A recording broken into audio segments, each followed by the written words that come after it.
Bueno, quizá alguna vez te hayas planteado por qué no evaluar de una forma diferente al típico examen.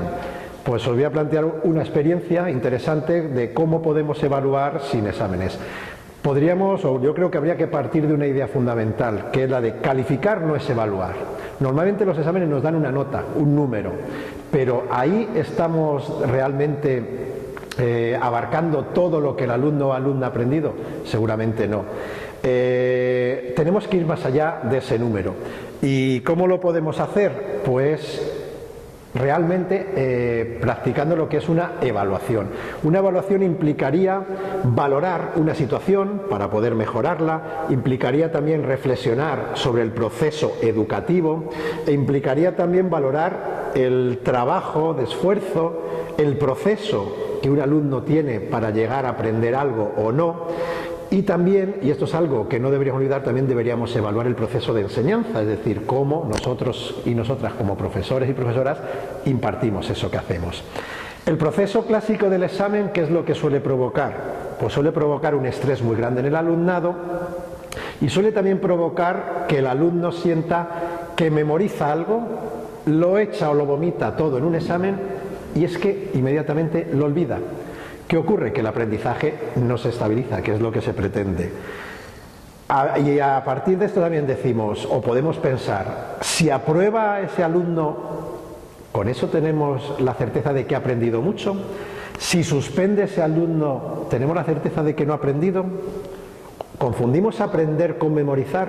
Bueno, pues todas estas cuestiones nos pueden llevar a la idea de que hay otras formas. Entonces yo quería plantearos la idea, ¿y si no hacemos exámenes?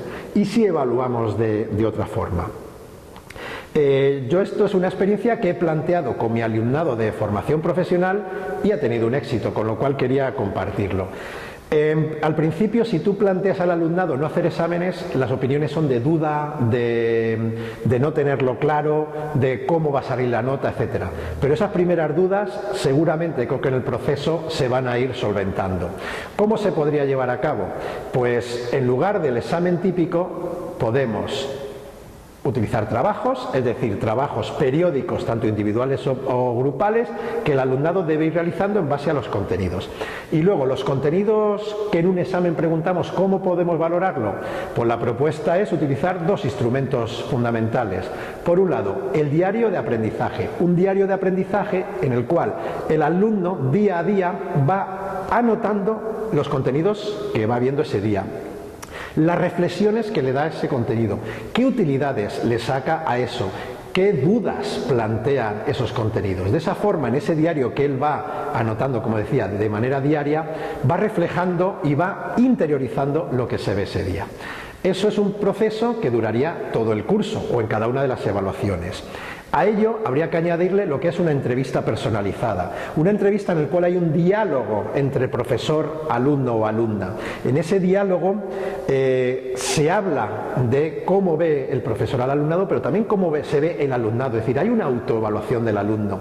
También hay un proceso en el cual el alumno o la alumna puede plantear sus dudas, sus dificultades, que le va a servir al profesor también para, de alguna forma, ir adaptando ese proceso a esas necesidades del alumnado. Y finalmente habría que poner una nota en consenso entre ambas partes. Con la suma de todo esto podríamos obtener una nota que al final es lo que se nos pide, que sería la calificación. Pero el proceso evaluador sería totalmente diferente y sería un proceso más dialógico, más consensuado y con una verdadera evaluación.